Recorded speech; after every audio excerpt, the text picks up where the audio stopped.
আসসালামু আলাইকুম। সংবাদে আপনাদের সবাইকে স্বাগত জানাচ্ছি। আমি ফিরোজ তোহা। শুরুতেই সংবাদ শিরোনাম। বাংলাদেশের সর্বশেষ গুরুত্বপূর্ণ আপডেট সংবাদে আপনাকে স্বাগত। শুরুতেই সংবাদ শিরোনাম, পরে বিস্তারিত। প্রথমেই জানাবো, দিনাজপুর সীমান্তে ভারতীয় ড্রোন উদ্ধার। দিনাজপুরের হাকিমপুর উপজেলা হিলি সীমান্তে ধানক্ষেত থেকে একটি জিপিএস লেখা ড্রোন উদ্ধার করেছে বাংলাদেশ পুলিশ। হাকিমপুর থানা পুলিশ পরিদর্শক জাহাঙ্গীর আলম বিষয়টি নিশ্চিত করেছেন। তিনি বলেন, বাংলাদেশের অভ্যন্তরে 400 গজের মধ্য থেকে এই ড্রোনটি উদ্ধার করেছে পুলিশ। এরপর জানাবো, ভারত মিয়ানমার সীমান্তে 10 সন্দেহভাজন বন্দুকধারী নিহত।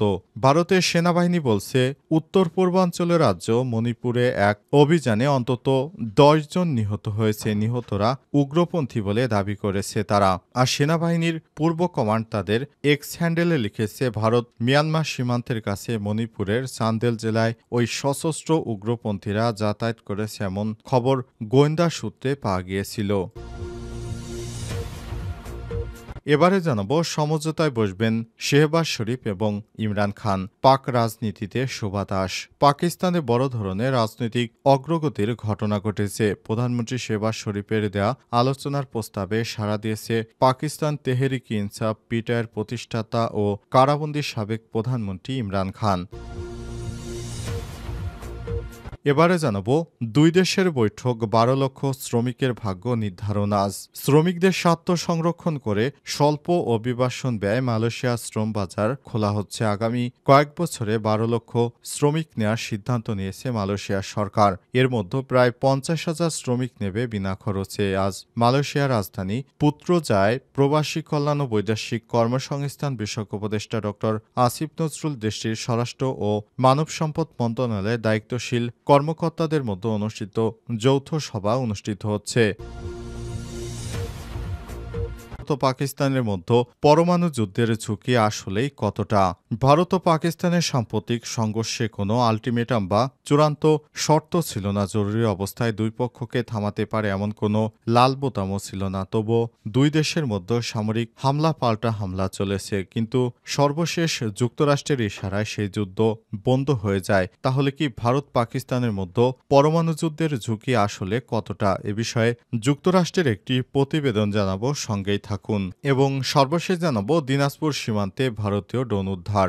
দিনাজপুরের হাকিমপুর উপজেলা হিলি সীমান্তে ধানক্ষেত থেকে একটি ড্রোন ক্যামেরা উদ্ধার করা হয়েছে। এতে এলাকায় সাধারণ জনগণের মধ্যে চাঞ্চল্যকর সৃষ্টি হয়েছে। আজ রাত 9টার দিকে সীমান্তের ঘাসুরে এলাকায় বাংলাদেশের অভ্যন্তরে 400 গজের মধ্যে একটি ধানক্ষেত থেকে জিপিএস লেখা ড্রোন উদ্ধার করেছে পুলিশ। প্রিয় দর্শক, এতক্ষণ শুনছিলেন সংবাদ শিরোনাম, এবারে বিস্তারিত। তবে তার আগে বন্ধুরা, অনুরোধ থাকবে এই সংবাদটিতে একটি লাইক দিন। এই চ্যানেলে আপনি নতুন হয়ে থাকলে আমাদের সংবাদটি দেখতে দেখতে চ্যানেলটি সাবস্ক্রাইব করে রাখুন। কমেন্ট করে বন্ধুরা আপনার মূল্যবান মতামত জানিয়ে দিন আপনি বিশ্বের কোন দেশ থেকে বা বাংলাদেশের কোন স্থান থেকে আমাদের সংবাদটি দেখছেন এবং শুনছেন। আর বন্ধুরা, ভারত পাকিস্তান যুদ্ধে আপনি কোন দেশকে সমর্থন করেন কমেন্ট করে জানিয়ে দিন। এবারে বিস্তারিত। ভারত ও পাকিস্তানের মধ্যে পরমাণু যুদ্ধের ঝুঁকি আসলেই কতটা? ভারত ও পাকিস্তানের সাম্প্রতিক সংঘর্ষের কোনো আলটিমেটাম বা চূড়ান্ত শর্ত ছিল না। জরুরি অবস্থায় দুই পক্ষকে থামাতে পারে এমন কোনো লাল বোতামও ছিল না। তবুও দুই দেশের মধ্যে সামরিক হামলা পাল্টা হামলা চক্র, নেপথ্যে যোগাযোগ এবং দ্রুত আন্তর্জাতিক মধ্যস্থতায় অঞ্চলগুলোর দিকে ধেয়ে আসে বিপজ্জনক ছায়াটি সরিয়ে দিতে পেরেছে। ভারত ও পাকিস্তানের মধ্যে এই সংকট পরমাণু যুদ্ধের দিকে মোড় নেয়নি বটে, কিন্তু দুই দেশের মধ্যে সাম্প্রতিকতম সংঘর্ষ মনে করিয়ে দিয়েছে যে পরিস্থিতি কত দ্রুত বিপজ্জনক হয়ে উঠতে পারে। সেই একই কথা বিজ্ঞানীরা একটি মডেলের সাহায্যে ব্যাখ্যা করেছেন। 2019 সালে বিশ্বের বিভিন্ন ক্ষেত্রে বিজ্ঞানীদের একটা দল একটি গবেষণা চালিয়েছিলেন, how an India Pakistan nuclear war could start and have global consequence শীর্ষক ওই গবেষণার প্রতিবেদনের শুরুতেই হয়েছিল 2025-এর একটা কাল্পনিক দৃশ্য নিয়ে দেখাতে বলা হয়েছিল। 2025 সালে ভারতের সংসদে সশস্ত্র গোষ্ঠীর হামলার জেরে ধরে পাকিস্তানের সঙ্গে পারমাণবিক যুদ্ধের সূচনা ঘটে। সেই গবেষণার 6 বছর পরে এখন বাস্তবেও দুই দেশের মধ্যে পূর্ণাঙ্গ সংঘাতের আশঙ্কা সৃষ্টি হয়। যুক্তরাষ্ট্রের মধ্যস্থতায় যুদ্ধবিরতি হলেও ওই অঞ্চলে স্থিতিশীলতা কতটা ভঙ্গুর হতে পারে তার অসম্বিকর স্মৃতিগুলোকে আরও একবার জাগিয়ে তুলেছে দুই দেশের মধ্যকার এই উত্তেজনাপূর্ণ আবহ। সংকট বৃদ্ধির সাথে সাথে পাকিস্তান দুই ধরনের বার্তা দিয়েছিল। একদিকে দেশটি যখন সামরিক পদক্ষেপ নিয়েছে, অন্যদিকে পাকিস্তান ন্যাশনাল কমান্ড অথরিটি বৈঠক ডাকা হয়। পাকিস্তানের ওই পদক্ষেপ প্রতীকী ছিল নাকি কৌশলগত, অথবা তারা সত্যি কি সতর্ক নিয়েছিল কিনা তা আমরা কখনোই জানতে পারবো না। তবে মার্কিন পররাষ্ট্রমন্ত্রী মার্ক রুবিও যখন দুই দেশের মধ্যে উত্তেজনা প্রশমনের উদ্দেশ্যে পদক্ষেপ নিয়েছিলেন, এটা একই সময়কারী ঘটনা। ভারত মিয়ানমার সীমান্তে 10 সন্দেহভাজন বন্দুকধারী নিহত। ভারতের সেনাবাহিনী বলছে উত্তর পূর্বাঞ্চলীয় রাজ্যে মণিপুরে এক অভিযানে অন্তত 10 জন নিহত হয়েছে। নিহতরা উগ্রপন্থী বলে দাবি করেছে তারা। সেনাবাহিনীর পূর্ব কমান্ড তাদের এক্স হ্যান্ডেলে লিখেছে, ভারত মিয়ানমার সীমান্তের কাছে মণিপুর চান্দেল জেলায় ওই সশস্ত্র উগ্রপন্থীরা যাতায়াত করেছেন এমন গোয়েন্দা খবরের সূত্র পাওয়া গিয়েছিল। আসাম রাইফেলসের একটি দল সেখানে অপারেশন শুরু করে। সন্দেহভাজন উগ্রপন্থীরা সেনা সদস্যদের উপর তখন তীব্র আকারে গুলি চালাতে থাকে। অবস্থায় সেনা সদস্যরা পাল্টা গুলি চালিয়ে তারপর সন্দেহভাজন সেই ব্যক্তিদেরকে হত্যা করতে সমর্থ হয়েছে। মূলত তারা ছিল মিয়ানমার সীমান্তের কাছে। সেখানে হঠাৎ করে এই ধরনের সশস্ত্র তৎপরতা সত্যি দুর্ভাগ্যজনক ব্যাপার, কারণ ভারত ইতিমধ্যেই তাদের দেশ থেকে সন্ত্রাসী কার্যক্রম বন্ধ করার জন্য যে তৎপরতা চালাচ্ছে সেটি বাস্তবে এখনও সম্ভব হচ্ছে না। নরেন্দ্র মোদী যতই বলুক যে তিনি সন্ত্রাসের বিরুদ্ধে লড়াই করে যাচ্ছেন, অর্থাৎ পাকিস্তানে তিনি যে অজুহাতে হামলা করেছিলেন, নিজের দেশে সব সন্ত্রাসী কর্মকাণ্ড বন্ধ করতে পারছেন না। বিশেষ করে মণিপুরে সাধারণ মানুষ এখন স্বাধীনতা চায়। তাই ভারতের বিভিন্ন রাজ্যে শুরু হয়েছে মোদী বিরোধী বিদ্রোহ। এরই ধারাবাহিকতায় নতুন করে মণিপুরে এই সংঘর্ষের ঘটনা ঘটল। এই সংঘর্ষের ঘটনার কারণে পুরো এলাকায় চাঞ্চল্যকর পরিস্থিতি বিরাজ করছে। সমঝোতায় বসবেন শেহবাজ শরীফ এবং ইমরান খান। পাক রাজনীতিতে সুবাতাস।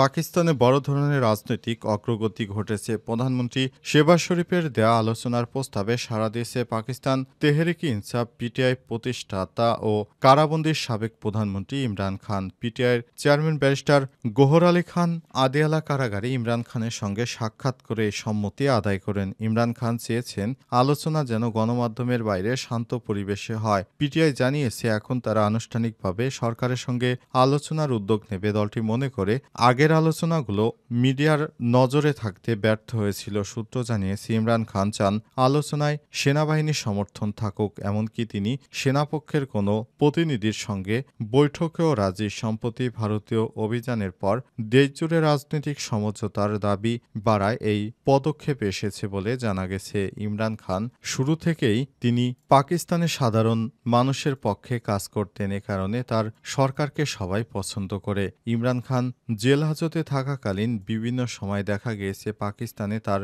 পক্ষে অনেক বিক্ষোভ সমাবেশ হয়েছে। এগুলো শুধুমাত্র ইমরান খানের জনপ্রিয়তা কারণে এই ধরনের বিক্ষোভ সমাবেশ হয়েছে। ইমরান খান পাকিস্তানের সবথেকে জনপ্রিয় একজন প্রধানমন্ত্রী। ইমরান খান সবসময় পাকিস্তানের সাধারণ মানুষকে ভালোবেসে তার দল গঠন করেছিলেন। তার সময় সাধারণ মানুষের মধ্যে কোনো সমস্যাই ছিল না, কিন্তু বর্তমানে পাকিস্তান নানা রকম সমস্যায় জর্জরিত হয়ে আছে। পাকিস্তানের সামরিক কর্মকর্তারা, বিশেষ করে তারা ইমরান খানের বিরুদ্ধে আচরণ করার পরই তাকে পাকিস্তানের আদিয়ালা কারাগারে রাখা হয়েছে। ইমরান খানের পক্ষ থেকে বারবার বলা হয়েছে যে ইমরান খান সরাসরি কখনো কোনো সন্ত্রাসবাদকে সমর্থন করে না, কিন্তু পাকিস্তান সেনাবাহিনী যেভাবে দেশের বিরুদ্ধে সবকিছুতে হস্তক্ষেপ করে সেটা কোনোভাবেই ইমরান খান মেনে নিচ্ছিলেন না। অবশেষে ইমরান খান মূলত পাকিস্তান সেনাবাহিনী প্রধানের সঙ্গে এক ধরনের সম্পর্ক খারাপ হওয়ার পর এই সমস্যাটি মূলত শুরু হয়। দিনাজপুর সীমান্তে ভারতীয় ড্রোন উদ্ধার। দিনাজপুরের হাকিমপুর উপজেলা হিলি সীমান্তে ধানক্ষেত থেকে একটি ড্রোন ক্যামেরা উদ্ধার করা হয়েছে। এতে এলাকায় সাধারণ জনগণের মধ্যে চাঞ্চল্যকর সৃষ্টি হয়েছে। বুধবার রাত ৯টার দিকে সীমান্তের ঘাসুরিয়ায় এলাকায় বাংলাদেশের অভ্যন্তরে ৪০০ গজের মধ্যে একটি ধানক্ষেত থেকে জিপিএস লেখা ড্রোন উদ্ধার করে পুলিশ। হাকিমপুর হিলি থানা পুলিশের পরিদর্শক তদন্ত জাহাঙ্গীর আলম জানান, গতকাল বিকেলে হিলি সীমান্তে ঘাসুরিয়া সীমান্ত এলাকায় ধান খেতে কাজ করছিলেন কৃষক প্রফুল্ল টপ্পা। এ সময় ধান খেতে ড্রোন পড়ে থাকতে দেখে সেটি বাড়ি নিয়ে যায়। এরপর এলাকাবাসীর মাধ্যমে খবর পেয়ে প্রায় 10টার দিকে থানা পুলিশ ও বিজিবি সদস্যরা ওই ড্রোনটি থানায় নিয়ে আসেন। দিনাজপুর জেলা পুলিশের সুপার মারুফ সহ হোসাইন কালবেলাকে বলেছেন, প্রাথমিকভাবে ধারণা করা হচ্ছে সীমান্তের ওই পার থেকে ড্রোনটি ওড়ানোর সময় বাংলাদেশে এসে পড়ে যায়। এটি ভারতীয় ড্রোন ক্যামেরা বলে প্রাথমিকভাবে ধারণা করা হচ্ছে। তবে কী কারণে বাংলাদেশ সীমান্তে ড্রোন উড়িয়েছে সে বিষয়টি এখনও স্পষ্ট করা যায়নি। এটি বাংলাদেশ সীমান্তে কেন নজরদারি করছিল সে বিষয়টি এখনও স্পষ্ট হওয়া যায়নি। বিশেষ করে ভারত পাকিস্তানের মধ্যে ড্রোন যুদ্ধ তীব্রতর হয়েছে। এরপর বাংলাদেশের সীমান্তে এই ধরনের ড্রোন আসলে সত্যি একটি ভীতিকর পরিস্থিতিতে ফেলেছে সীমান্তবাসীদের। সীমান্তের মানুষ অনেকের মনে আতঙ্ক শুরু হয়েছে, কারণ ভারতের কলকাতার বিশেষ করে বিভিন্ন চ্যানেলগুলো বলছে যে এখন সময় এসেছে বাংলাদেশের উপর হামলা করতে হবে। এরপর এই ধরনের ড্রোন মানুষের মনে সন্দেহের সৃষ্টি করেছে।